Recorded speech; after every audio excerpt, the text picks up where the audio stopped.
तो क्या ये सीज फायर एक छलावा है? क्या ये जो सीज फायर हुआ है ये जंग शुरू होने से पहले का डोनाल्ड ट्रंप और बेंजामिन नेतन्याहू का प्लान है क्या? क्योंकि लेबनान को इस सीज फायर से अलग रखना और ठीक सीज फायर के कुछ घंटों के बाद लेबनान पर इजराइल द्वारा सबसे बड़ा अटैक करना और लगभग 100 लोगों को मार देना, क्या यह एक स्क्रिप्ट का हिस्सा था क्या? आज इसी पर बातचीत करेंगे क्योंकि कई अटैक हुए हैं, 100 से ज्यादा ठिकानों पर अटैक हुए हैं। दावा किया जा रहा है कि 80 लोगों को मारा, लेकिन अलग अलग रिपोर्ट बता रही है, कोई 200, कोई 300, कोई 500 बता रहा है। वो तमाम सारी तस्वीरें आपको मैं दिखाऊंगा। सवाल इस पर भी है कि क्या यह फैसला सिर्फ ट्रंप का ही तो नहीं था जिससे बेंजामिन नेतन्याहू बौखलाया है और उसने लेबनान पर ताबड़तोड़ हमले कर दिए। तो इसका एक एंगल यह भी माना जाना चाहिए, क्या अमेरिका की भी बात नहीं सुनता है क्या इजराइल? या यूं कहें कि अमेरिका को इजराइल ही चला रहा है, उससे अलग भागने की कोशिश डोनाल्ड ट्रंप कर रहा है। तमाम सारे इन पहलुओं को इसी वीडियो में समझने की कोशिश करेंगे। बहुत सारी खबरें हैं हमलों से जुड़ी हुई। ईरान की क्या तैयारी है, ईरान ने क्या शर्त रख दी है सीज फायर के बाद, उस पर भी बातचीत करेंगे। और क्यों यह कहा जा रहा है कि यह सीज फायर नहीं चलेगा, 15 दिन पहले ही टूट जाएगा, अभी बता रहा हूं। सबसे पहले जरा यह खबर देखिए, ये लेबनान पर हमले की खबर। लेबनान की राजधानी बेरूत पर यह हमला किया गया है। बहुत जबरदस्त हमला हुआ, एक के बाद एक कई धमाके। बताया जा रहा है कि एयर स्ट्राइक के जरिए यह निशाना बनाया गया और कई, आप समझिए कि कई ठिकानों को, हिजबुल्लाह के कई ठिकानों पर, ऐसा दावा इजराइल का है, उसको निशाना बनाया गया। इसमें आम नागरिक बहुत सारे मारे गए हैं।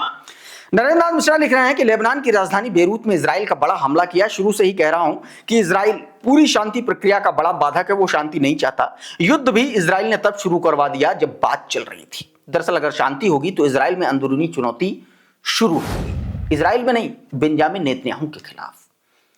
इंटरनेशनल कोर्ट ऑफ जस्टिस में दर्जनों उसके खिलाफ वारंट हैं जेल भिजवाने के। इजराइल के अपने अदालतों में उस पर पता नहीं कितने करप्शन के और कौन कौन से केसेस दर्ज हैं। और तमाम सारे इजराइल के जो विपक्षी लीडर्स हैं वो ये बात कह रहे हैं कि बेंजामिन नेतन्याहू और डोनाल्ड ट्रंप को इस जंग से जरा सा भी कुछ भी हासिल नहीं हुआ और यह जंग सिर्फ इसलिए थी ताकि बेंजामिन नेतन्याहू की सत्ता को बरकरार रखा जा सके। लेकिन ईरान ने उन तमाम मंसूबों पर पानी फेर दिया। एक और तस्वीर दिखाता हूं, ये देखिए, टाइम्स ऑफ गजा ने, ये ट्विटर हैंडल है, अपने ट्विटर हैंडल से वीडियो जारी किया। गजा, ये बेरूत की तस्वीरें हैं। देखिए ये कितना भयानक धुआं उठ रहा है, ऐसा लग रहा है कि पूरी की पूरी इमारत पर दसियों बम मारे गए हैं। टाइम्स ऑफ गजा बता रहा है कि कम से कम इसमें जो मरने वालों की संख्या है 500 तक हो सकती है, इनिशियल रिपोर्ट्स के हिसाब से। बताया गया, initial report says that the death toll in Beirut has risen to 500 following the Israeli air strike. एक और ये तस्वीर देखिए, ये किसी रेस्टोरेंट के भीतर की तस्वीर है जब अचानक से हमले शुरू। देखिए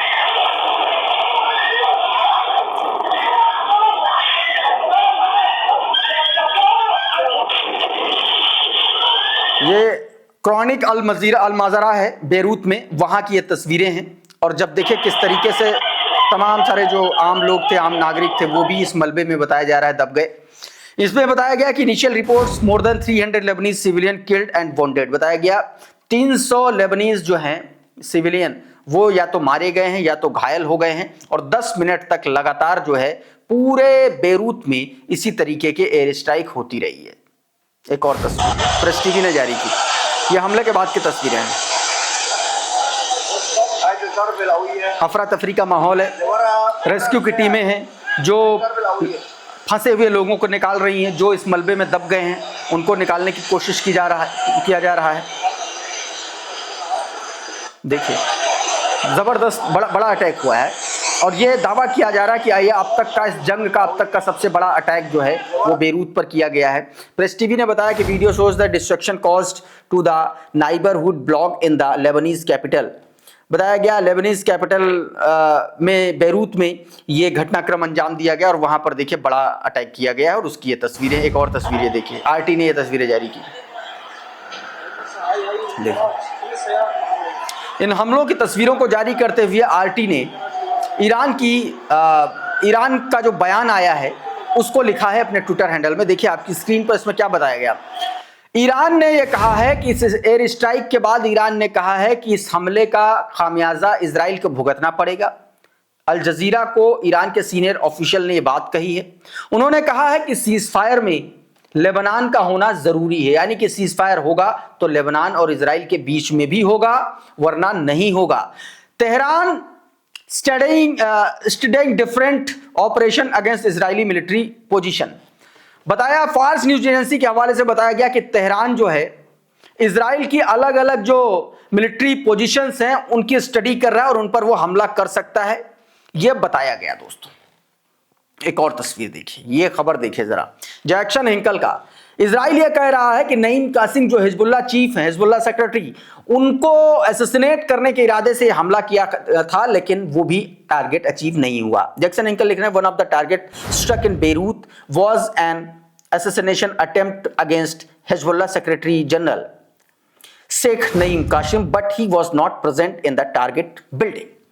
बताया गया कि जो बेरूत में अलग अलग बिल्डिंग्स को निशाना बनाया गया, उसमें से एक बिल्डिंग थी जिसको निशाना बनाया गया, जिसमें बताया गया कि ये हिजबुल्लाह चीफ नईम कासिम को निशाना बनाया गया था, लेकिन उस बिल्डिंग में वो उस वक्त नहीं थे। ये इजरायली चैनल 12 के हवाले से खबर बताई गई है। अच्छा, इस बीच एक और बात कही गई है। ईरान ने सीधे तौर पर धमकी दे दी है, कहा कि अगर लेबनान पर इजराइल अटैक करता है तो तुरंत उस सीज फायर को ईरान तोड़ देगा, इस्लामाबाद में होने वाली जो टॉक है उसमें नहीं जाएगा और वो इजराइल को बुरी तरीके से घुस के मारेगा। ये साफ साफ कह दिया। जरा करंट रिपोर्ट का ये ट्वीट देखिए, इसमें यही बताया गया। Iran is preparing a retaliatory response to Israeli attacks on Lebanon, a sources told Tasnim news agency को सूत्रों ने बताया कि ईरान जो है वो लेबनान के खिलाफ हमला करने वाले इजराइल पर रिटेलिएटरी स्ट्राइक करने की तैयारी कर रहा है। The sources want that if cease fire violation continue. सूत्रों के हवाले से ये तस्नीम न्यूज एजेंसी को बताया गया कि अगर लेबनान में इजराइल सीज फायर का उल्लंघन ऐसे ही करता रहेगा तो वो 2 हफ्ते का जो सीज फायर है उसको फौरन तोड़ देगा और इस्लामाबाद होने वाली जो टॉक है उससे भी किनारा कर लेगा, ये कहा गया है। एक और ट्वीट देखें आपकी स्क्रीन पर, इसमें क्या बताया गया। उस हमले के बाद, जो लेबनान पर हमला हुआ, उस हमले के बाद ईरान ने स्ट्रेट ऑफ हॉर्मुज पूरी तरीके से फिर से बंद कर दिया है और उसने यह कह दिया है कि अब स्ट्रेट ऑफ हॉर्मुज तभी खुलेगा जब ये जो सीज फायर है इसमें लेबनान भी शामिल होगा। यानी कि अगर रेजिस्टेंस फोर्सेस पर इसी तरीके से हमला करता रहेगा इजराइल तो यह सीज फायर नहीं होगा। मतलब या तो सीज फायर होगा तो सारे फ्रंट पर होगा, वरना नहीं होगा। यही बताया गया। Head of the Iranian parliament national security and foreign policy committee और नेशनल सिक्योरिटी के हेड ने यह साफ साफ कह दिया है कि all plan to open strait of Hormuz must immediately be closed until Lebanon is include in the ceasefire. कहा गया कि हॉर्मुज को तब तक के लिए पूरी तरीके से बंद कर दो जब तक कि लेबनान भी इस सीज फायर में शामिल नहीं होता है। There will be either be a ceasefire on all front और a ceasefire nowhere at all. साफ साफ कह दिया, या तो सारे फ्रंट पर सीज फायर होगा या तो नहीं होगा, बीच की कोई बात नहीं है। अच्छा, इसी को लेकर के मैंने शुरुआत में जो बात आपको कही थी वो फिर से बताना चाहता हूं। लकी बिश्त ने ट्वीट किया है और उस ट्वीट के हवाले से, उस ट्वीट के हिसाब से यह समझ में आ रहा है कि यह सब कुछ बहुत करीने से, बहुत कायदे से, स्क्रिप्टेड तरीके से चल रहा है। यह सीज फायर अचानक नहीं हुआ है, यह डोनाल्ड ट्रंप और नेतन्याहू की स्क्रिप्ट का एक बड़ा हिस्सा है। जरा इस ट्वीट को देखिए। बताया कि लेबनान के खिलाफ इजराइल का ऑपरेशन इटर्नल डार्कनेस शुरू और अब पूरा खेल खुल करके सामने आ चुका। यह सीज फायर शांति के लिए नहीं था, बल्कि एक सोची समझी रणनीति थी। 14 दिन तक ईरान को शांत रखो और उसी दौरान उसके हर प्रॉक्सी ठिकाने को एक एक करके खत्म करो। जो आज बेरूत में हो रहा है वो अचानक नहीं है, यह पहले से लिखी हुई स्क्रिप्ट है। अब 14 दिन निशाना ईरान नहीं, उसकी बैकअप ताकत है। समझ जाओ ये सिर्फ शुरुआत है। मतलब ये इशारा कर रहे हैं कि 14 दिन में सारे के सारे जो प्रॉक्सी गुट्स है उनको खत्म कर दो और उसके बाद ईरान पर हमला करो। ये संकेत देने की बात, संकेत इसमें दिए जा रहे हैं। इस बीच जो हमले हुए हैं उसको लेकर के जो इजराइल की तरफ से कहा गया है वो मैं आपकी स्क्रीन पर रखता हूं। ड्रॉप साइट का ये ट्वीट देखिए आपकी स्क्रीन पर। इसमें बताया गया कि इजराइल की सेना ने कहा है कि लेबनान भर में उसने हिजबुल्लाह के लगभग 100 ठिकानों पर हमला किया। युद्ध शुरू होने के बाद से अब तक का यह सबसे बड़ा हमला इजराइल ने बताया है। इजराइल का चैनल कान 11 के अनुसार लड़ाकू विमानों का इस्तेमाल करते हुए उन ठिकानों को निशाना बनाया गया जिन्हें इजराइल ने कमांड सेंटर, लॉन्च साइट और रदवान फोर्सेस की संपत्तियां बताया था। दूसरी तरफ लेबनानी रेड क्रॉस ने इस हमले को लेकर के बताया है कि 80 लोगों के मारे गए हैं इसमें और 200 से ज्यादा लोग घायल होने की बात कही गई है। राहत दल और बचाव के जो राहत कर्मी हैं वो जो मलबे में दबे हुए जो लोग हैं उनको बचाने की कोशिश कर रहे हैं। ये बात इसमें कही गई है। एक और बड़ी खबर दोस्तों निकल के आई। सीज फायर के जिस वक्त सीज फायर चल रहा था उसी वक्त ईरान पर हमला भी हुआ था और ये उस हमले की तस्वीर है। जरा देखिए, ये तस्वीरें ईरान के लावन द्वीप की हैं और लावन द्वीप पर स्थित, लावन आइलैंड पर स्थित तेल रिफाइनरी पर बीते दिन लगभग 10 बजे उस वक्त हमला हुआ जिस वक्त सीज फायर की बातचीत पीक पर थी, बातचीत चल रही थी, यानी कि रात में हो गई थी बातचीत, सीज फायर हो चुका था एक तरीके से और उस समय यह हमला हुआ। नुकसान भी हुआ लेकिन कोई हताहत नहीं हुआ और ये उस हमले की तस्वीरें हैं, आप साफ तौर पर देख लीजिए।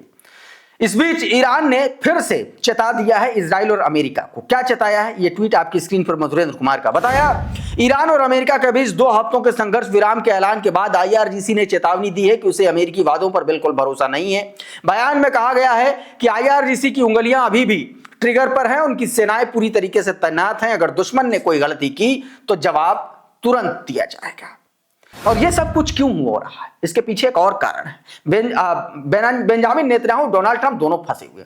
नेतन्याहू के खिलाफ बगावत फूट पड़ी है, पूरी जनता नेतन्याहू के खिलाफ है, प्रदर्शन हो रहे हैं, पूरा विपक्ष नेतन्याहू के खिलाफ है, एक भी टारगेट अचीव नहीं कर पाया। दूसरी तरफ डोनाल्ड ट्रंप को कुर्सी से खदेड़ने की तैयारी पूरी हो चुकी है। जरा इस ट्वीट को देखिए, ये IRNA का ट्वीट है आपकी स्क्रीन पर। इसमें क्या दावा किया गया है वो मैं दिखाता हूं और इन तस्वीरों को भी देखिए साथ में। ये तस्वीरें दोस्तों जो बताई गई हैं ये उन सांसदों की लिस्ट है जिन्होंने एक तरीके से आप कह लीजिए कि डोनाल्ड ट्रंप को सत्ता से उखाड़ फेंकने की बात कही है। क्या बताया गया कि so far 55 members of the US house of representatives and 2 US senator have called for activating the 25th amendment to US constitution to remove Trump from power. बताया गया कि अमेरिकी संविधान के अनुच्छेद 25 में 25वां जो अमेंडमेंट है उसमें बताया गया कि उसके तहत डोनाल्ड ट्रंप को सत्ता से तुरंत बेदखल करने की तैयारी कर ली गई। इसमें 55 जो हैं जो हाउस ऑफ रिप्रेजेंटेटिव हैं उनके दस्तखत और 2 जो हैं वो सेनेटर हैं, ये बात कही गई है। साथियों, अभी के इस वीडियो में बहरहाल इतना ही। बहुत बहुत शुक्रिया, बहुत बहुत धन्यवाद। आप जुड़े रहिए आपके अपने चैनल द लाइव टीवी के साथ। नमस्कार। द लाइव टीवी, सच सबसे आगे।